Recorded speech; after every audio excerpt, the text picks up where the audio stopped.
So I'm joined for the second time by Koen De Pelsmaeker, who's a psychotherapist. He works mainly with clients in Rwanda, but online he works with people from all over the world. He has extensive experience in working with people who were very traumatized, or he helps people find their path in life. He has over 2 decades of experience in many different capacities in the mental health field. And today I would like to have a conversation with him about ADHD specifically because I consider him to be an expert on the topic. So, Koen, thank you for joining me for the second time already. So, let's start. What is ADHD? Good morning, William. Morning. Nice to talk to you for the second time, yes, about ADHD today, and maybe also about ADD, because it's linked, kind of the same background, the symptoms. What is ADHD? It's an umbrella term for some symptoms that appears to people. We call it also a development disorder. Yeah, when we talk in the scientific way, they talk about a brain disorder, one side, and the other side also a way of coping, a coping mechanism, how children, youth, and also adults, how they react on their environment. So there are two possible ways to look at ADHD. One is to look, it is a disorder in the brain, you are born with it, and also it is influenced the symptoms by how you respond on your environment. Okay. But in reality, in my opinion, it goes together. It's always a combination of nature and nurture that makes that somebody evaluates in a way with more or less kind of severe ADHD symptoms. Okay. So ADHD, to talk about ADHD, we can divide it in four main big symptoms. And this is the problem in the hyperactivity. Somebody who is very active, it means when he's talking to you, he's always busy with making movements. He likes in life in general to move a lot. It's difficult to sit still down on a chair and just listen to you without making movements. Yeah. Okay. The second important thing when we talk about ADHD is being impulsive. They have a problem of inhibition to use the brake in life and to wait their moment to do something which is suitable. For example, children in the classroom, they cannot wait and put their hand in the air and wait until the teacher is giving them the right to speak. They will be impulsive and they will immediately say what they want to say. Yeah, okay. It's the impulsiveness side. There is also the temper issue. It is possible that there are temper issues for children, youth, or adults who are diagnosed with ADHD, because when they become tired, for example, or they have too much triggers to cope, then yeah, they are not aware maybe that it is too much at that moment, and then they can react very aggressively, or they can scream loud. That's the third major symptom of ADHD. And then we have the fourth major symptom, which is concentration, a lack of concentration. It's difficult to concentrate on, for example, in the classroom, when you need to concentrate on what the teacher is saying, that there's a bird passing outside and they see more easily the action of the bird, or they are more easily in contact with the child which is next to them, besides them, to play, to do something, a movement, to make some action, to make some sensation, to compensate the lack of concentration. Okay. Those are the 4 major symptoms of ADHD. Of course, with those 4 major symptoms, there are a lot of consequences on it. So you heard about it maybe, that action is very important for somebody with ADHD. So going in action gives him an advantage to survive, gives him an advantage to feel good, and to make his brain more be active. Yeah. And is this a problem in the framework of our society, or was there a time that people lived differently and it wasn't a problem? I can imagine hunters who now have ADHD. Maybe it wasn't a problem; they were just hunters. Yeah. And this setup worked for them. Yeah. To pay attention in a classroom becomes a problem. Yeah, when we see until now that there are persons with people with ADHD, so there was an advantage, of course, ADHD in the past, and still now I think there are advantages. And what is the advantage now? The advantage now, those people, they are active, so they can. They are ADHD people. They are talkative, so they can find their place in society. For example, as sellers. Sellers on representative and enterprise, sports people. So, for example, Michael Jordan, Michael Phelps, they were diagnosed with ADHD. They combined a very athletic body with maybe a neurological problem, which makes them more active. And when they were challenged to do in an important game or an important competition, yeah, they could go very far, maybe more far than somebody else, because they were triggered and very active, and they could use their activity, their hyperactivity in a hyper focus also, maybe a hyper focus to go to be a little bit more obsessed about something, and then to become really, really good in it. What do you mean by this hyper focus? So, if I understand correctly, people with ADHD or suffering from ADHD, they can't really focus that well. But now you're saying there's something like hyper focus. Yeah. Does that mean that under pressure, they perform better, or when something is really important to them?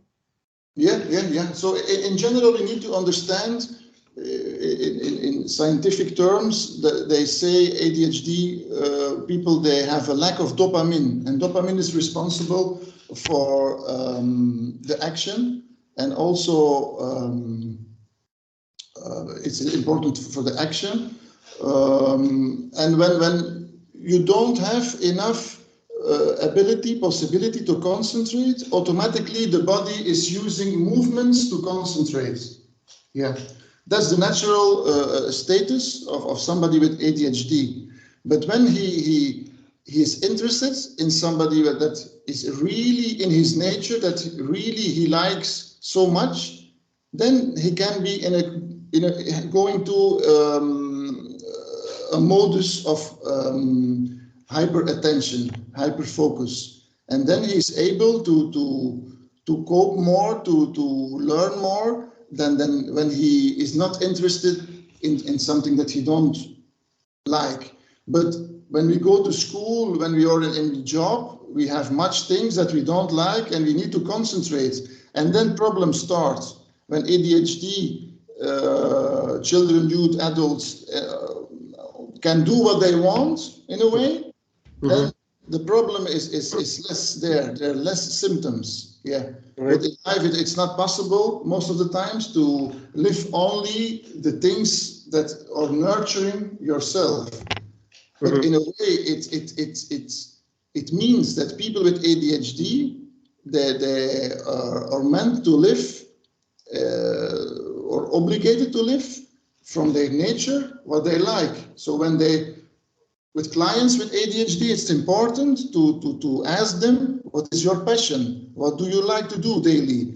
As a child, what did you like to do? And those things, they need to be integrated in daily life, that they have their natural way of concentration, of stimulation inside themselves to continue what they like to do. When they don't do this and they do things that they don't like, then the continuation of action, of concentration is less. So we see with ADHD people, they start something, but they don't end their action. So somebody without ADHD can more easily focus on something that they don't enjoy, that they don't like, that they don't really want to do. In general, the level is it's more the ability to do something that you don't like. For people without ADHD, it's more easy because they have still a higher level of concentration inside them that they can use to do something that they don't want. Yeah. And then what about medication? Is this something that should always be medicated, or can somebody exist with ADHD and never take any medicine? So ADHD is also a spectrum word. So like autism or much of diagnosis is a spectrum. So you have people who have a little bit problem with concentration or impulsiveness or hyperactivity. They can compensate maybe with sport. Sport is a good way to stimulate dopamine, to stimulate your concentration. It becomes a problem. Hyperactivity, ADHD and ADD. ADD is the type of ADHD without a hyperactivity. So people have a lack of concentration, but you don't see the hyperactivity. So they dream a lot. They are tired a lot. Anxiousness can come, panic attacks, because society, parents, family ask much from them, but they don't come into action, and they start to think, I'm different, I'm wrong. Why can I not do like everybody? Why I'm not active like everybody?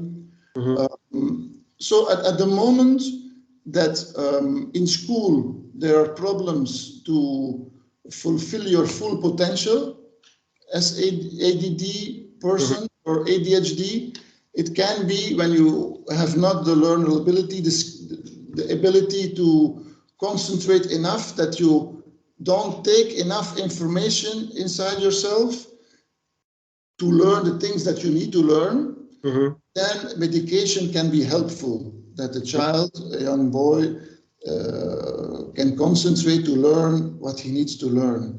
Yes, that's the first thing. The second thing, when you come in a negative circle with your parents or with your teacher, and the circle is too negative, because the behavior, the symptoms are so heavy that for the parents it can be a very heavy burden, then to support the parents, to support the child, to return a little bit in a positive circle, then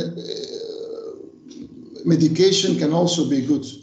And then a third one also with friends, when somebody has ADHD in a very heavy form, we call it storm ADHD, and they cannot be in contact in a polite way or a healthy way with other children, then medication is also interesting, so that children can have a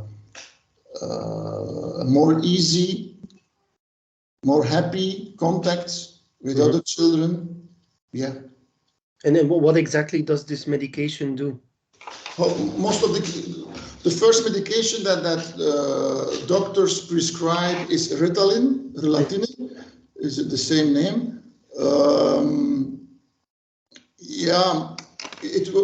Initially it works for 4 hours. It is methylphenidate, which is the product of the basic product of Ritalin, and it stimulates the brain. It goes stimulating the brain, and also there is sometimes a reaction that children calm down. but every child, every young person, every adult is different. So the reaction on the Ritalin, on the medication, is different. For example, children with ADHD who have tics, and you give them Ritalin, the tics become more. So children with ADHD, most of them, they react good on Ritalin. They can concentrate more, they become more calm. Their coordination is also better. Because much children with ADHD or ADD, they have also a coordination problem. For example, to eat food, they cannot concentrate to the coordination to bring the food to the mouth, for example, and yeah, it's a messy thing sometimes how those children eat. So those children also we see it helps them for the coordination of the body movements. Yeah. There is other medication also. So we have the Ritalin who works for 4 hours. We have the Ritalin who works for 8 hours, and also the Ritalin who works for 12 hours. That's the name is Concerta. When you take the medication for 4 hours, there's a rebound effect. So the child or the person can concentrate more 4 hours, but when the medicament doesn't work anymore, then you have a rebound effect that the child can become feeling more tired, and the reaction can be that he is more hyperactive. So to avoid that, there is a medication, Ritalin, who works for 6 hours, for 8 hours, even for 12 hours, Concerta. And that's because of a higher dosage, or it's a different substance? Yeah, a higher doses, yes. And also it is modulated, how it comes in the blood. It's not immediately. Yeah, it's not immediately released or something. Released, yes. It's a release which is coming bit by bit. Yeah. There is other medication who works 24 hours, but then we are in other kind of medicaments, Strattera, Adderall. They work, yeah, also stimulating, but at the same time it calms down also. For children, adults who have a combination of anxiousness and concentration, hyperactivity, Strattera or Adderall is a good medicament to support. And is there always this rebound effect? No matter which one you take, is there always this rebound? Like you feel more tired afterwards? Yeah, the medicaments who don't work 24 hours, yeah, there is always a rebound effect. Yeah. But it's working with children with ADHD, like we said, the medication is working on the brain. There's also a nurture way of looking, angle of looking. So when children with ADHD are growing up in a dysfunctional family or have trauma or in classroom, the circumstances are not good, there's too much noise or there are too much children with ADHD, I don't know, it influences also. Yeah, so it's always good to see the angle of the environment, what is happening today, the last weeks, and what is the pattern that you're living, and the brain dysfunction. But it influences each other. So with growing up, when children are more aware of themselves, or sometimes spontaneously, brain evaluates, circumstances evaluate, and the ADHD or ADD symptoms calms down. It's possible. But for other children who become adults, they stay a little bit in the same situation and the symptoms stay. Can somebody develop ADHD without the nature component? Like a perfectly healthy baby, but because of circumstances, ADHD, that's possible. Yes, yeah, I think it's possible that we don't call it ADHD then. In professional terms, the doctors or psychologists, they will say the child is unrestful because of circumstances. He is coping the difficulties in the circumstances with hyperactivity signs. Yeah. To talk about the diagnosis of ADHD, ADD, it must be the symptoms must be there before the age of 6 years old. When a child of 10, 12 years old and is unrestful, he's very active, but it came suddenly. then it's not most of the time the diagnosed ADHD. Mm-hmm. And what about ADD? You mentioned that these are not so active. Is that harder to spot that somebody has ADD?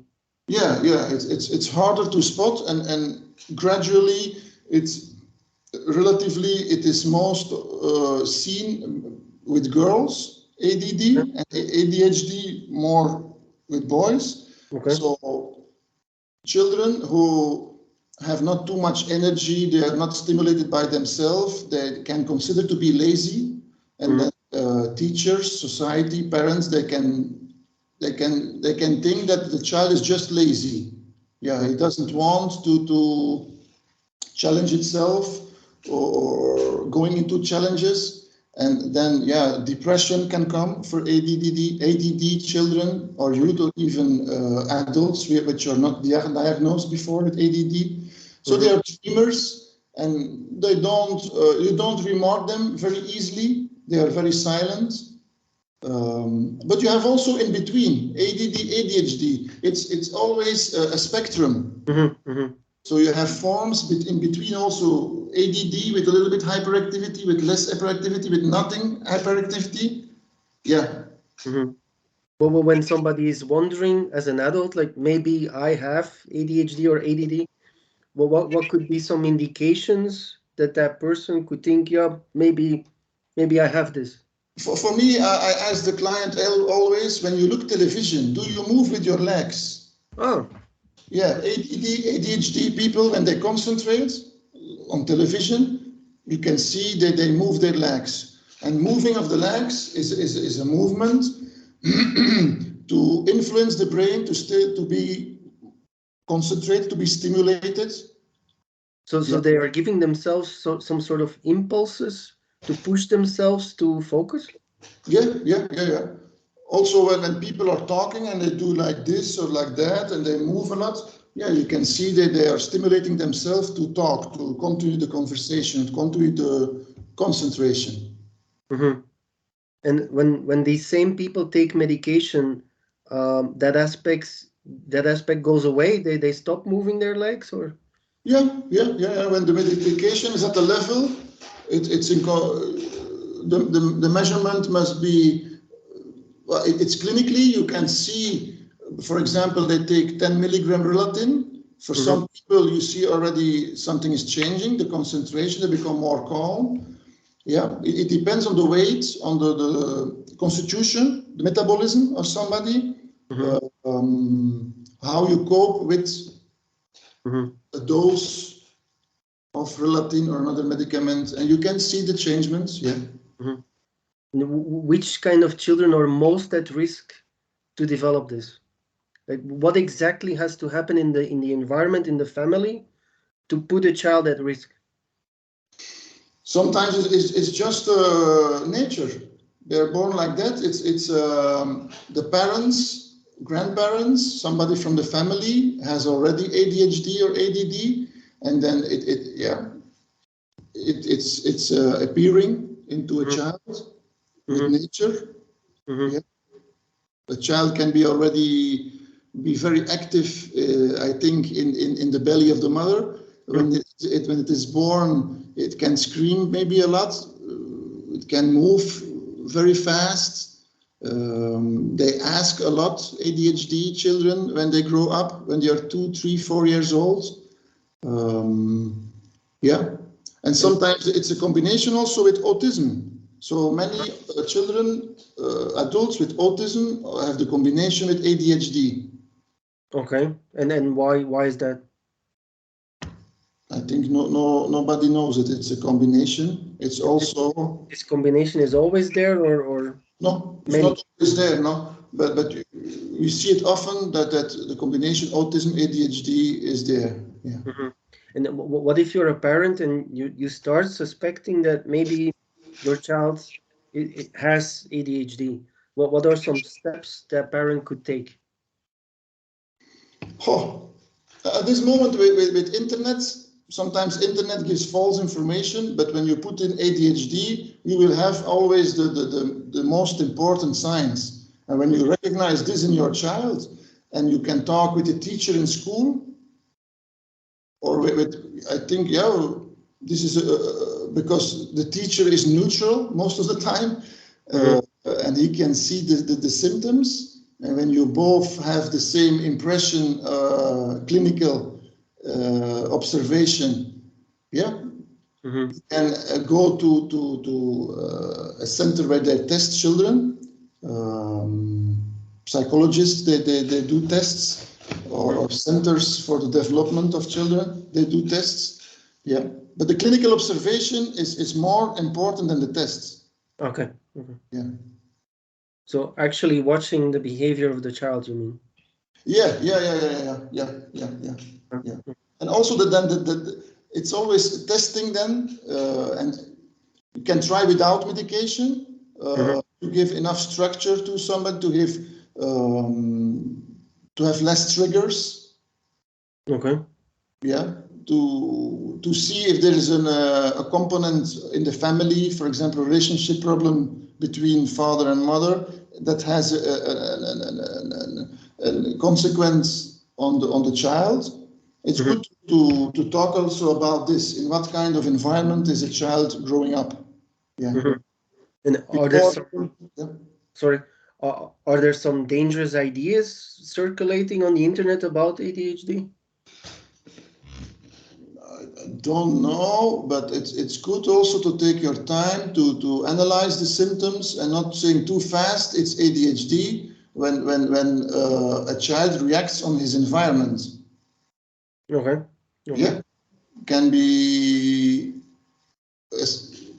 physical abuse, sexual abuse, and neglecting situation, reacting on the situation at home of the parents, the family. In school, having challenges who are too heavy for the child. Yeah, it's good to put everything in context. And as a therapist, how do you work with clients who have ADHD? Is there some specific approach? It depends of the age. When they are young, very young, then I see them with the parents, and then we do psychoeducation to learn the parents what to expect from the child, what is the problem, how to cope with the problem, with the behavior, and also with the child to explain him how he is functioning, and going out of the judgment, because they felt already, most of them, already much judgment, and then already with children depression, or can be there. So it's important to do psychoeducation, to inform and to start how the environment can react well on the child, the school, at home, and So you mentioned that these children are often labeled as lazy, right?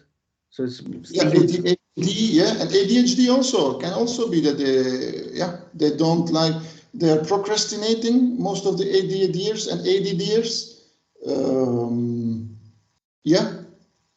Not all of them, but some of them. You can be considered both as lazy. And when they have a deadline, do you think they start working when they're running out of time? Yes. That's a symptom of that they need the sensation, the adrenaline, the challenge, the deadline to do something. Yeah. I imagine that many people beat themselves up, that they blame themselves as well. Like, I'm lazy. Why do I get so easily distracted? Why don't I do what I'm supposed to do? So there's this mechanism of self-blame, I think, as well. True. Yeah. The value about yourself, it can be low, and you can see that you're maybe different than somebody else. Also, your intellectual capacities are sometimes they are there, but you cannot fully use them. When we see with medication that children, youth, adults, they can use their full potential to be productive and to have good school results or work results in work environments. Yeah, yeah. Did you know of some famous people who had or have ADHD? Yeah, like I said, Michael Jordan, Michael Phelps, Hmm. So people, athletes. Hmm. athletes. Yeah, there will be more than that, Yeah, of course, of course. because I think famous people on television. I think there are some. I think about the Dutch journalists. Yeah, so I think some people who are famous or who are very productive, they will be ADHDers, yeah. Hmm. And And also they are sensitive, so they have easy vision also, I think. hmm, what do you mean by sensitive? Oh, I see when we look at from the angle of sensitivity, ADHD and ADD, there is a sensitivity about making contact to other people, feeling atmospheres, feeling contexts. Yeah, more than regular persons, I can say. Yeah. Like, they are more easily affected by what's happening to other people. They have more empathy, or I think, yeah, that they feel more triggers from outside, and the way they cope those triggers is different than the usually people cope triggers, I think. And that's in a way it's interesting because it's clear, there is no filter. It's clear for them, and they feel it very deeply. But from the other side, it can be a problem, and it's too much. Then to cope those triggers hmm, can be difficult, can be too much, hmm, and they can become drowned, hmm. draining, um, and become tired. Yeah, and have less concentration. What do you mean by lack of a filter? Like all information that comes in has the same level of priority or something? Or Can or, be. or they can't lock out certain impulses. Everything comes in all at once. Yeah, and it can, yeah, it depends from person to person, I think, how the triggers influence that person. Yeah, Mhm. it's It- different for everybody, but it can, when there is, yeah, it's different for everybody. It's difficult to generalize. Yeah. mhm. And are these people ever at peace? Like what is going on inside? Do these people ever have a moment of peace? Yeah. It's also different. Sometimes you can think that they don't sleep easy, but some of them they sleep good. Some of them they don't sleep good. So there is something that we don't know already that makes that when they go sleep, they can't sleep, and other the brain is still continuing. There is no break. Yeah, And it's how many people do you think are affected, like in percentage wise? I think that they say 2-3% of the population ADD ADHD. Yeah. So not every child which is developing hyperactivity symptoms has Mhm, ADHD. Otherwise, yeah, we mhm, have not the 2-3%. mhm. And how easy would it be to misdiagnose somebody? It's a good question. It's a good question because it's trial and error. And yeah, when you give Relatin to somebody who has no ADHD, he will become more active. Okay, okay. Yeah, it's like you give some drugs to somebody. Hmm. Yeah, so somebody with ADHD might look super active, but actually they are tired. So when you give them a stimulant, they actually calm down, strangely. Yes, So, but if you give a, let's say, normal person a stimulant, they become more active, of course. yes. Is that True. how I should see this? Yeah. It's used now. The Relatin also the students use it to study more, and yeah, but it's different. It's very interesting, but because sometimes I have a client who starts to take Relatin, so clinical ADD, ADHD in between the symptoms. We decided to start with Ritalin, no effect. 10 milligram, 20 milligram, no effect.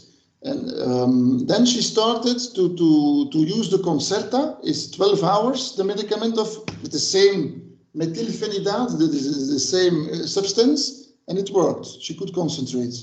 So it's always trial and error and experimentate.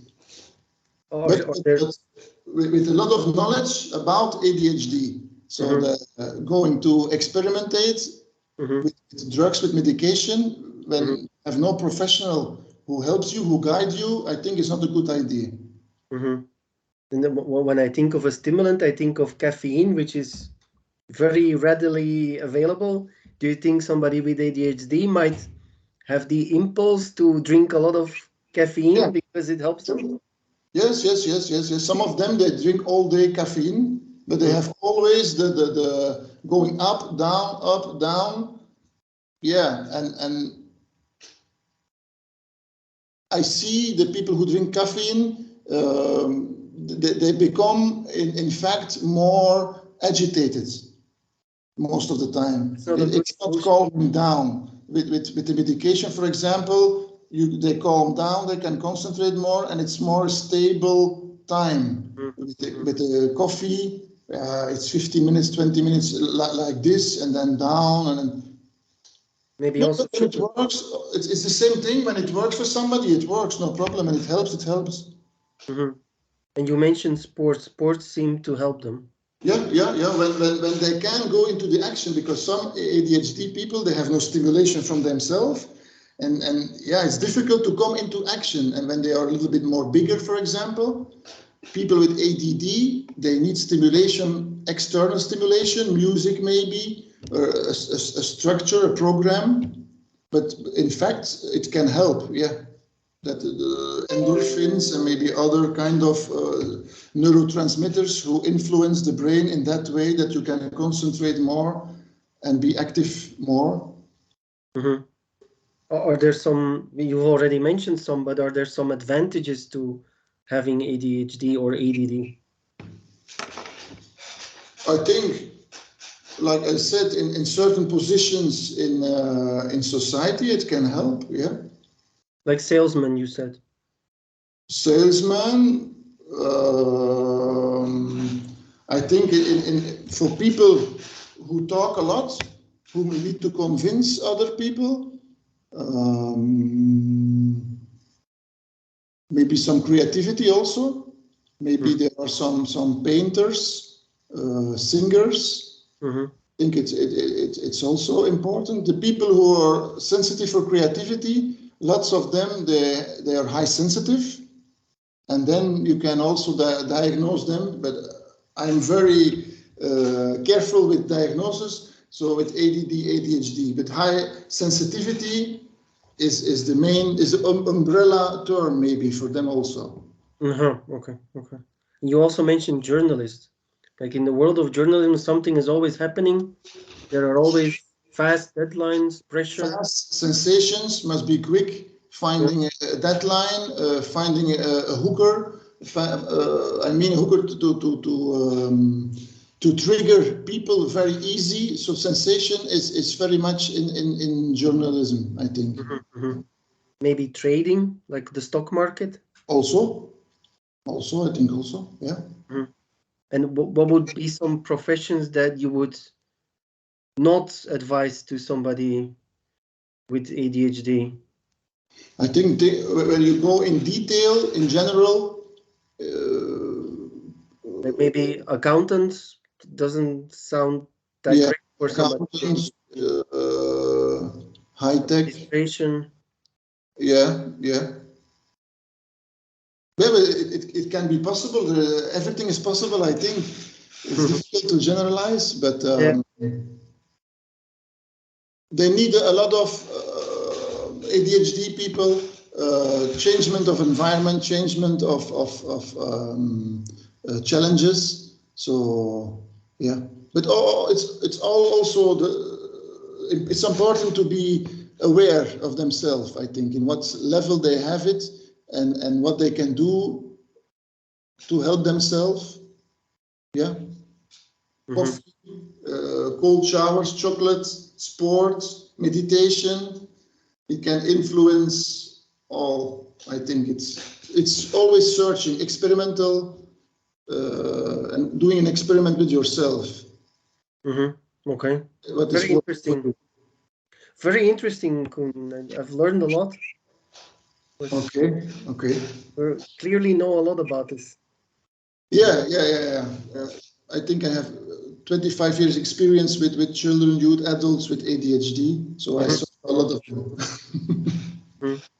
And have you seen many success stories over the years, like people who learn how to live with ADHD? Last week, I had a guy from Mali who was in high tech. He's, I think, 25 years old, and he had the combination ADD, ADHD, and he had a lot of troubles to concentrate himself. Being tired, no break to sleep, always on the telephone, looking for sensation, dopamine of the telephone. And life was not easy anymore for him. He came into depression. And that was a moment for him to try first the alternative ways, but it doesn't help so much. Some cocktails of vitamins can push and stimulate the brain also. And then he tried the Ritalin and his life changed. Now he's happy with his work. He can concentrate better. He can use the break more. Yeah. Okay. Very interesting. Yeah. So if somebody wants to work with you, when they suspect that they have ADHD, they can set up a meeting with you, right? Yes, they set up a meeting, and then we discuss in the first session what are the symptoms that they're doubting about.